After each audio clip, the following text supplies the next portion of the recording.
Good morning, students. Welcome to the data structure session. In today's topic, we are going to see about biconnectivity and Euler circuits. So we are almost in the end of the fourth unit. This Euler circuit is the last topic. As per the syllabus, applications of graph is the last one, but we have seen the applications in the previous sessions. So we are going to see about biconnectivity now. Before that, in the last class, we saw about cut vertex, otherwise called as what? Articulation point. Yes. So let's see, both are related. This articulation point and biconnectivity are interrelated. So only I'm going to mention it in this class. Yesterday, we saw a part of the problem. We draw a graph, then we have to find whether there is articulation point in the particular graph or not. Just I stopped in the middle, we will continue that one. Before that, let's have a quick review of the definitions and all. So what is an articulation point? Suppose if I am going to remove any vertex in a given graph, if the graph get disconnected means then that point is called as articulation point. That vertex is called as the cut vertex. Okay. Both are same only. Cut vertex means if I cut that particular vertex, if I remove that particular vertex, if the graph get disconnected, that means what? If there is no edge at all to connect any one node, then that is called as the disconnected graph. Connected graph means if all the nodes are connected by some edges, that is called as connected graph. If it becomes hanging, that means if some node is just left out, if the edges become hanging, then that is called as disconnected graph. Okay. So if you have to find the particular vertex, if I remove the particular vertex, if the graph get disconnected means then that is called as the cut vertex, otherwise called as articulation point. Suppose if my graph is having no articulation point at all, then that graph is said to be a biconnected graph. That phenomenon or concept is called as biconnectivity. Understood? Again, I repeat, a graph with no articulation point is said to be a biconnected graph. So in the second point I have mentioned, if by removing any vertex, it makes the graph disconnected means then that vertex is called as the articulation point or the cut vertex. As told earlier, it is mainly used for while constructing the networks, while constructing a large network.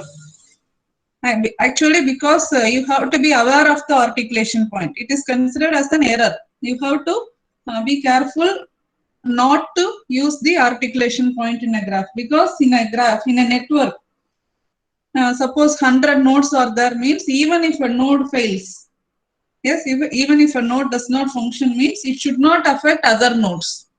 Then only your network will be in a good condition. Yes. But if a node fails, if it affects other nodes means there is no use at all. There is no use in constructing the particular network. So while constructing the network, any network, road network or any cable network, optic, anything, any network, while constructing the network, you have to careful in considering the articulation point, because there should not be any articulation point in a network. I told the example in a city. Suppose if we are constructing a city network having many roads, suppose one city get disconnected means what will happen? There won't be any road connecting to that particular city. So I can't go from city 1 to city 4 or 5. Yes. So in that situation, normally it is not recommended to have any articulation point. Yes. So we saw the example. Let me move on to that same example. We continue with that particular thing. In a graph, you will be asked some question. You will be given some graph and you are asked to check whether the graph contains the articulation point. For a simple graph, we can easily identify by removing the vertex. If the graph get disconnected means that is in that we can find the particular vertex is a articulation point. But for a large network having some hundreds or thousands of nodes, we are going to apply some formula. Yes. So we are having that same example. Let me move on to that whiteboard. Yesterday we saw this example only. Yes. I need some answers. This graph only we are seeing. Yes or no? Yes, ma'am. Okay, because we applied a DFS and find the discovery number. Um, just let's have an example that I have mentioned. The yesterday board, I made it as a screenshot and I am putting here. You look at this one, then it will be clear. So you look at this graph, you are having three vertices connected by edges. It is a connected graph. Yes, because all the nodes are connected. It's not that a particular node to be connected to all other nodes. That is fully connected network. Yes, understand the difference between connected and fully connected. Connected means all the nodes should be connected through some edges. That is the connected network. So this is a connected network. Suppose if I remove B means what will happen? Both these edges will get disconnected.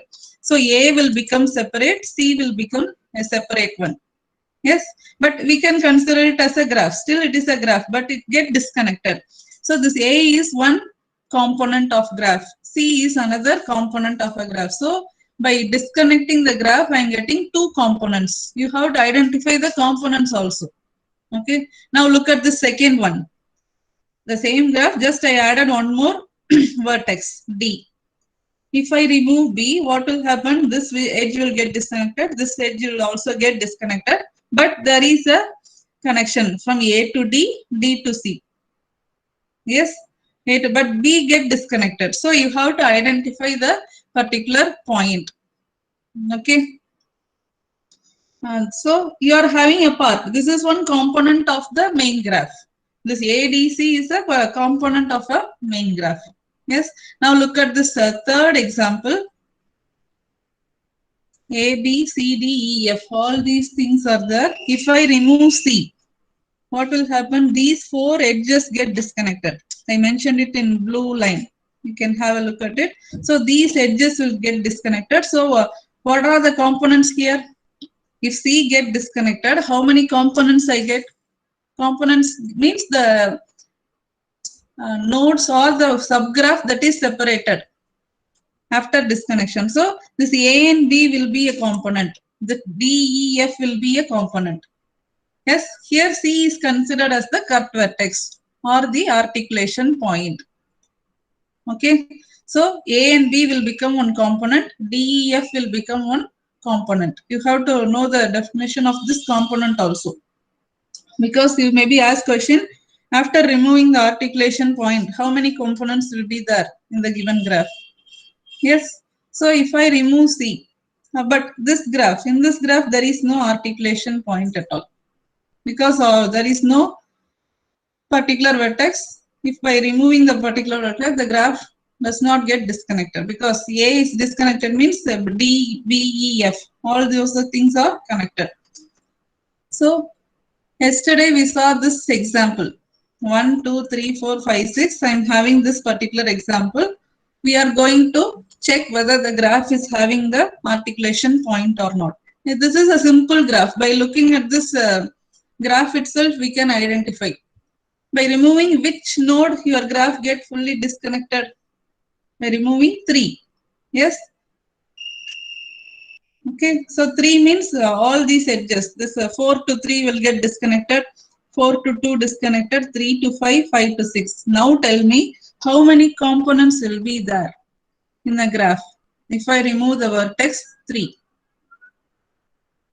I'll move on to this board.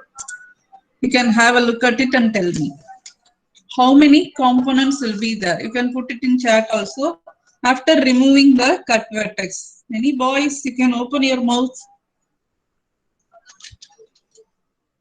Or you put it in chat. How many components will be there after removing the cut vertex 3? Or after removing the articulation point 3?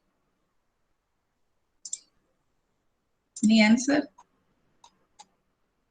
Make it fast.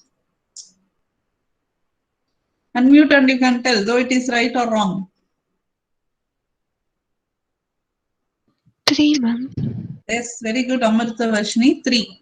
Because if I remove 3, these 4 edges will get disconnected. Yes, these 4 edges. So what will happen? This 1, 4, 2. This will be considered as one component. This 5, the single node itself is considered as another component, 6 as another component. So you are getting 3 components here. Okay. Now let's see the formula for finding the articulation point. And this is the formula. First step, we are going to apply 3 steps. First step is find the DFS. That is, apply DFS and find the DFS number. Actually, this is DFS. Find the depth first search and assign discovery number. That is given in different way. In some book, it is given as D. Simple D denotes the discovery number or DFN. For each vertex, you have to find the discovery number. That means in which order you are going to traverse the graph. That is your discovery number. Then second step is you have to find one term called as low. Low for every vertex. That means minimum time reachable. That is the lowest number reachable for a particular vertex. This is found by using this formula, low of u. U means particular vertex. Low of u equal to min of, you have to find the minimum of any of these values. Min of DFN of u. DFN means what? Discovery number of u, comma, min of low values of the children. Yes, low values of the children of u. Then min of DFN of the value of back edges. I will explain what is back edge because you will reach some point. After that, there are no more adjacent vertices. Means what we will do? We will backtrack and move to the parent. Again, we will check is there any adjacent node or not. This backtracking is possible only in depth first search, not in breadth first search. Yes. So this is the formula. You are going to find the minimum of either DFN of u or the min values, min of the low values of children. Min means minimum value, or min of DFN of the value of back edges. I will explain clearly for each and every step for the given graph, but understand this formula. Step 3, you can write it also. Check if DFN of u, or you can write it in the reverse way also. Yes, if low of v greater than or equal to. Better we can give it like this. If low of v greater than or equal to DFN of u. Check the condition if L of v. L means low. Here I have mentioned the low itself. In some books and sites they mention it as capital L. Capital L stands for lowest number. Small d stands for discovery number. So L of v greater than or equal to d of u means if it is true, this condition is true means then u is considered as the articulation point. Okay. So these are the steps to be followed. One more thing you have to remember while considering the vertices u and v. For any vertices 4 and 5 means u must be the parent, v must be the child. Like this you have to give for any vertex because you will have parent node, child node like this only in the graph. So u and v you are going to consider, you are going to apply this formula. U is the parent node, v is the child node. Okay. Let me copy this one, then only it will be clear for you.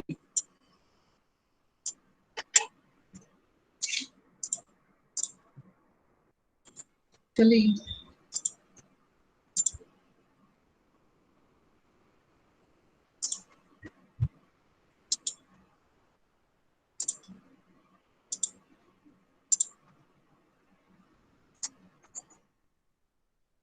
yes.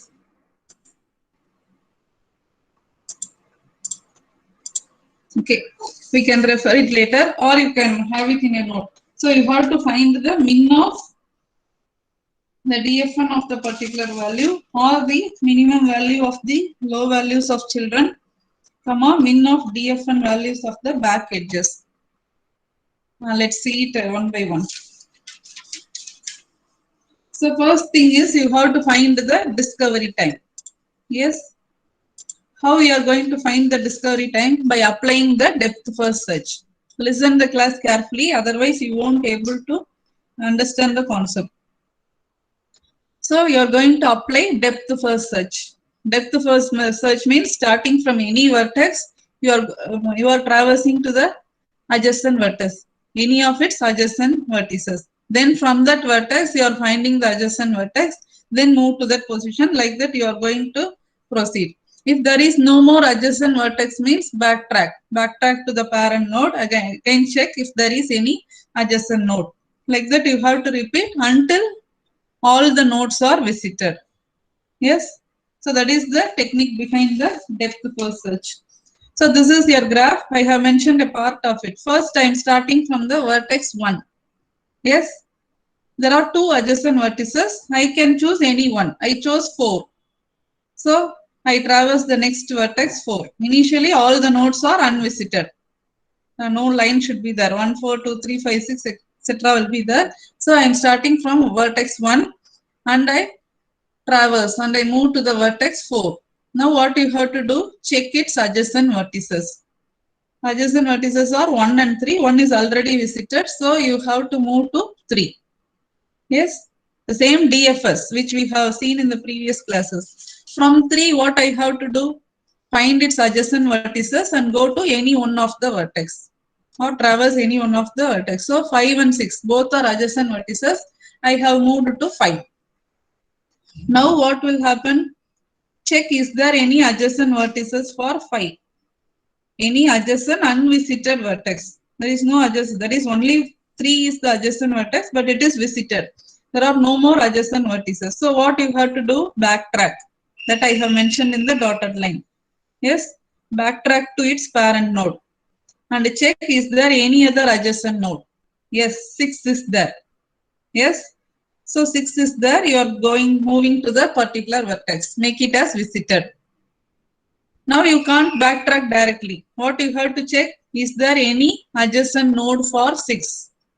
Any other adjacent node for 6?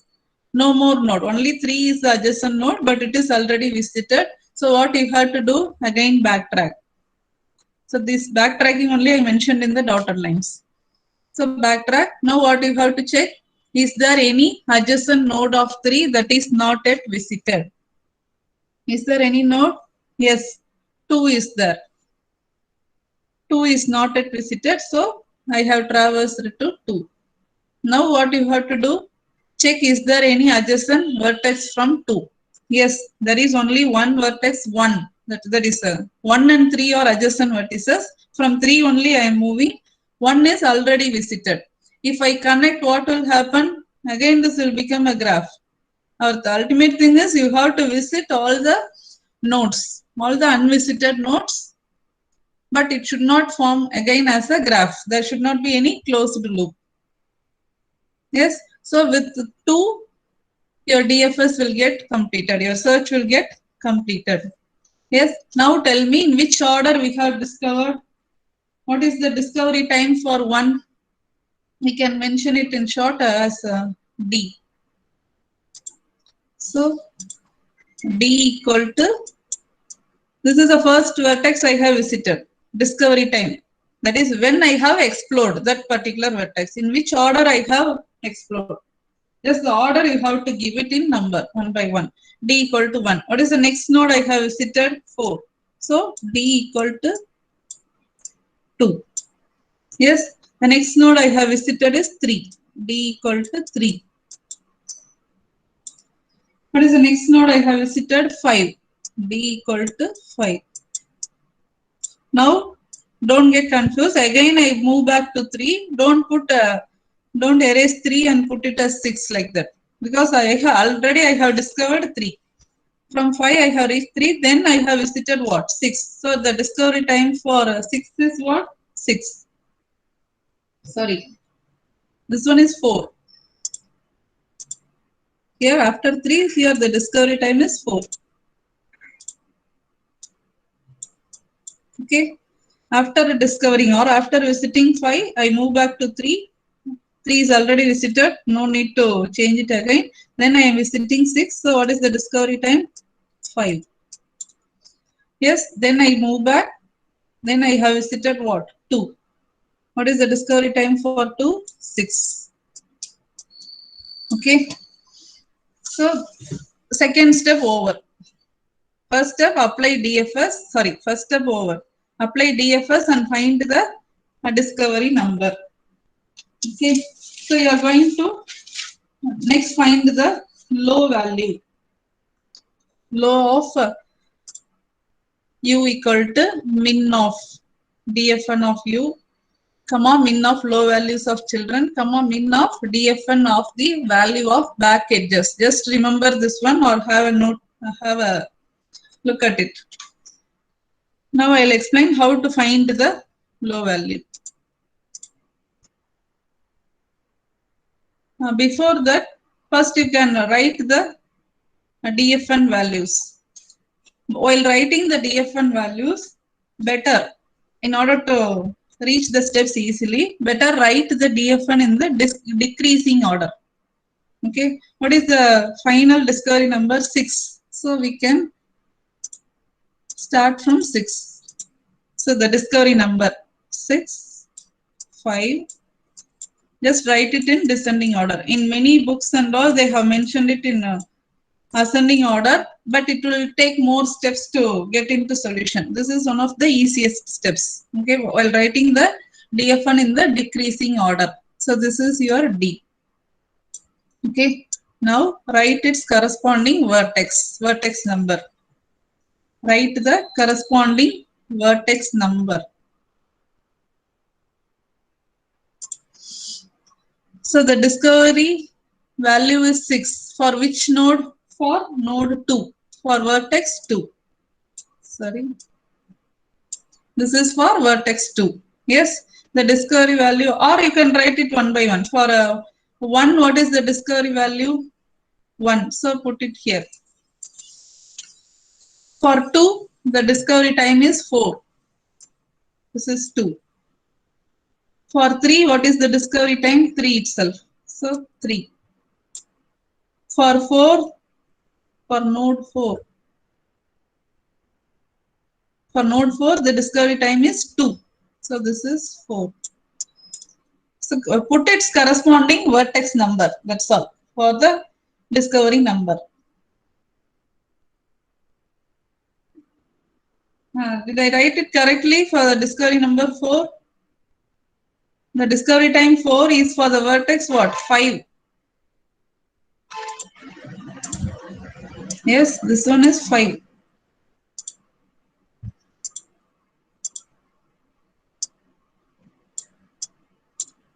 The discovery time is 5 for which vertex? For vertex 6. Okay. Now we are going to find the low value. L.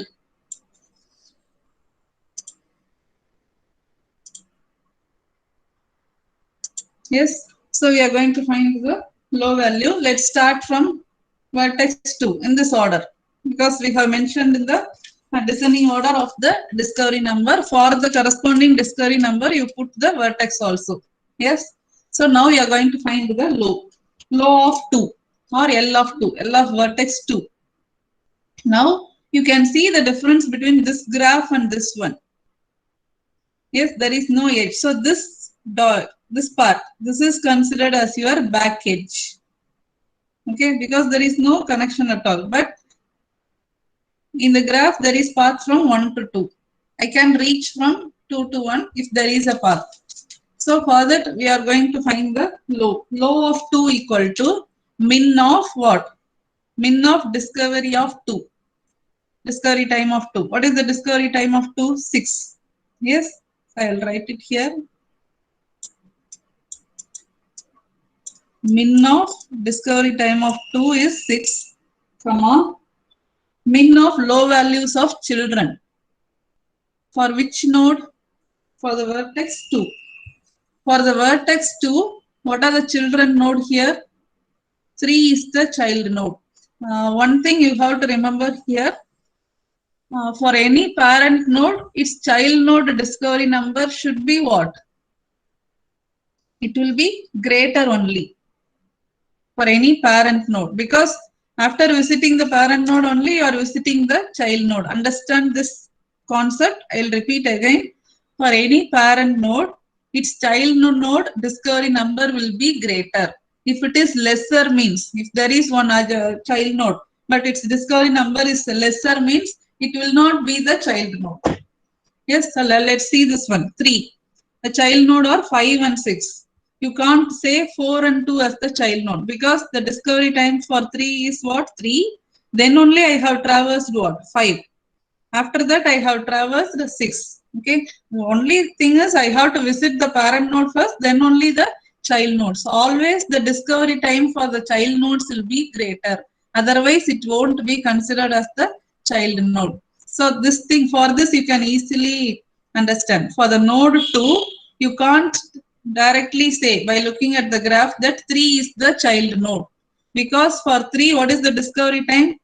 3. But for 2, what is the discovery time? 6. After visiting 3, only I have visited 2. So 2 cannot be the parent node for 3. Okay. So that thing you have to remember. So min of low values of children. Yes. So there is no child value at all. So you have to put it as dash. There is no minimum values of the child node. Then what is the third one? Min of DFN value of the back edges. Listen, for this only I have mentioned. Back edge means there is, you can put it in dotted line. Assume that there is a back edge because there is a path from 1 to 2. This is your back edge. The minimum reachable number. DFN value of the back edge. What is the back edge possible here?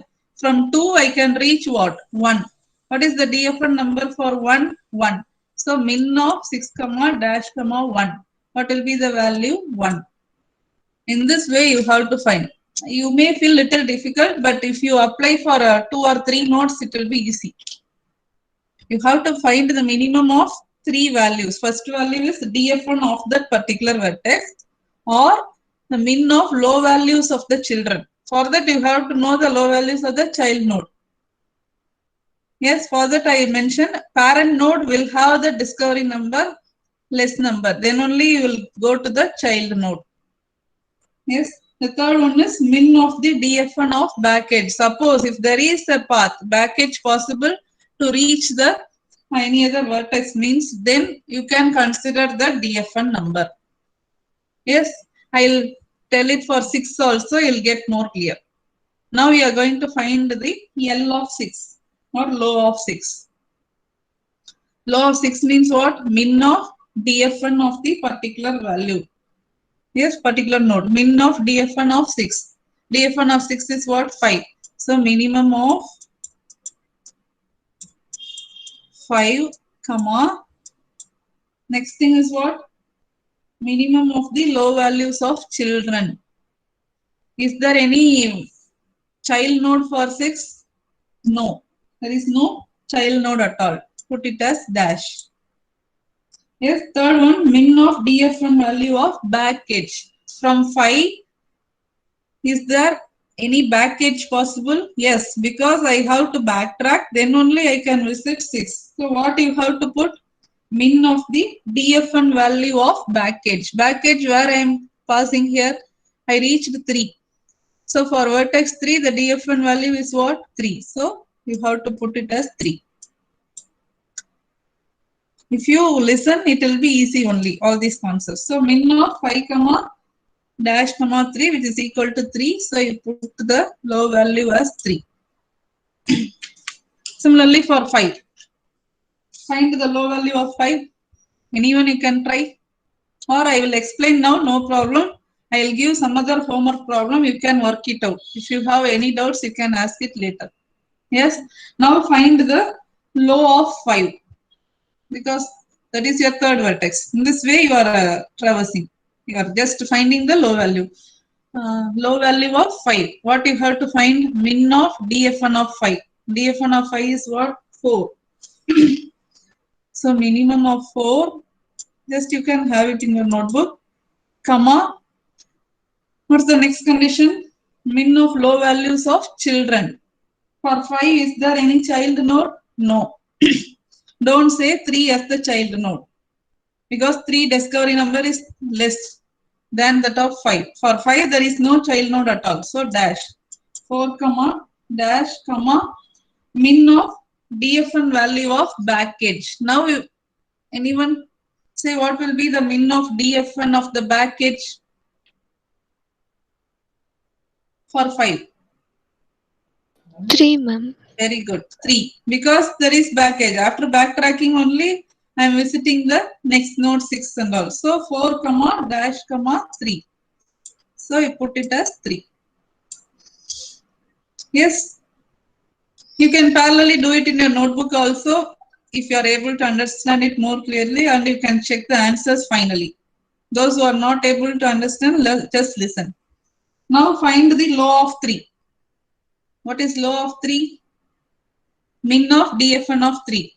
DFN of 3 is 3. So 3 comma minimum of low values of children. Now check. Find the child nodes. There are 2 child nodes. Among those 2 child nodes, find the min of low values of the children. Because for 5 and 6, we have find the low values. Yes. 1 comma 3. Low values, not the discovery number. Find the min of the low values of children. Children are what? 5 and 6. So its corresponding low values are 3 comma 3 only. So 3 comma 3 comma back edge. Minimum of DFN value of back edge. Now we can say that there is no back edge, but there is back edge possible because from 3 where I have reached 2, I have traversed to. From 2 there is back edge possible to reach what? 1. So what is the DFN for the vertex 1? 1. So you have to put it as 1. Find the minimum of 3 comma 3 comma 1. So your answer will be 1. Again I repeat. Find the DFN of 3. It's 3. Minimum of the low values of the children. Both the low values are 3 only. So 3. Then DFN of the back edge. Min of DFN value of back edge. There is back edge possible from 3 to 2, 2 to 1. Yes. There is no back edge from 3 to 4 to 1 because 4 is already visited. The last vertex I have visited is 2. There is back edge possible from 2 to 1. So you have to consider. So put it as 1.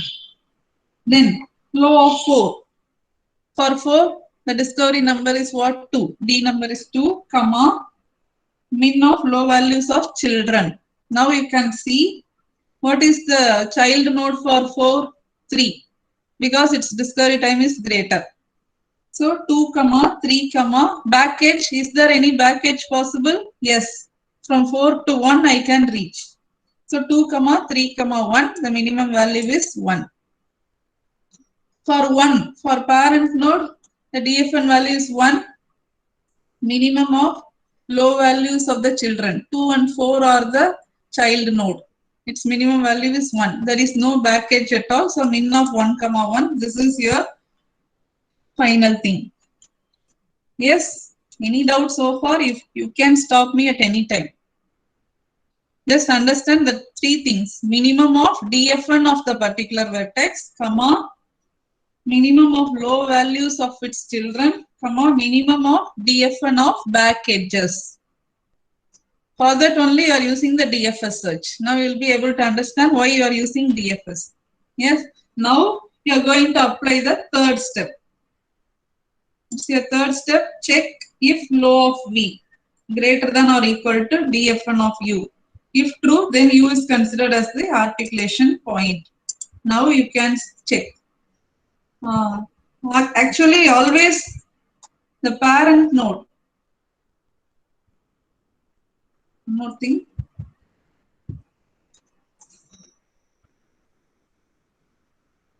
A parent node is considered as an articulation point if there are 2 child nodes.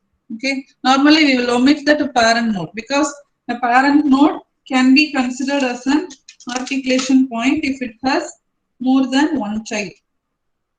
But here, no need to look at this. We suppose we are going to come to the next node.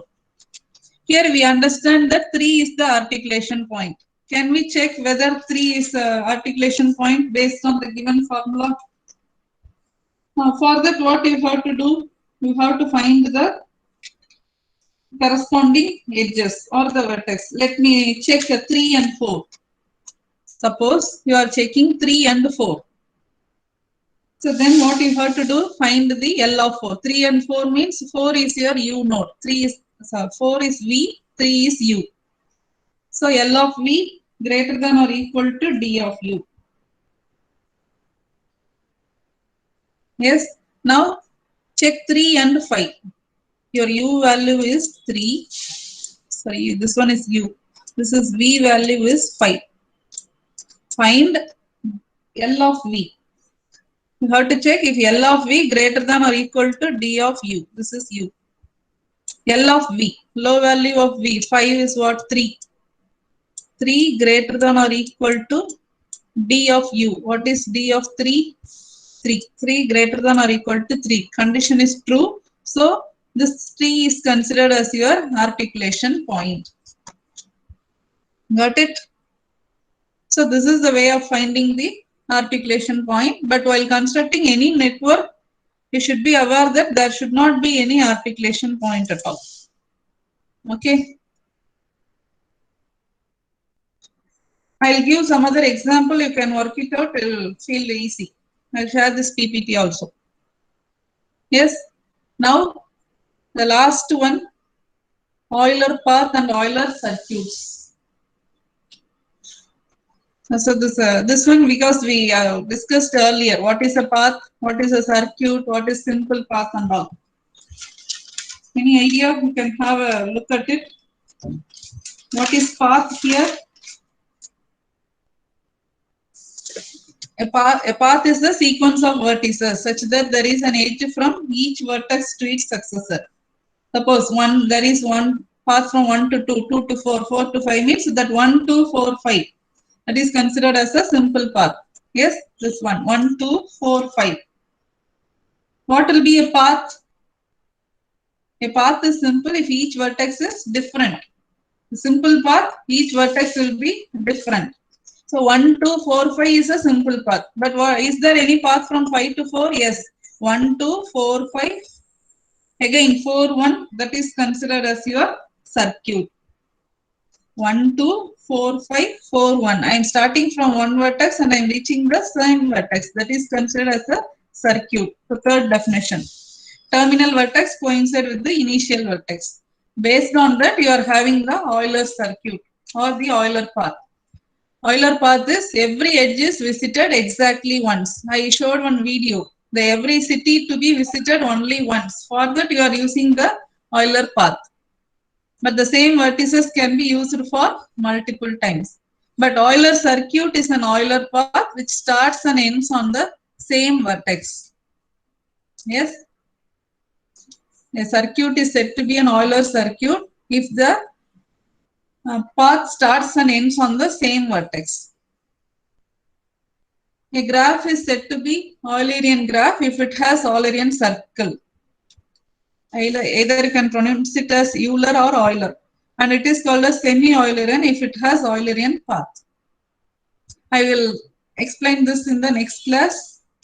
So with this, let me stop. If you have any doubts, you can ask. So hope you are clear with the cut vertex, articulation point and biconnectivity. So that's all about your 3 important things in the graph. Other 3 important things in graph. Thank you, students.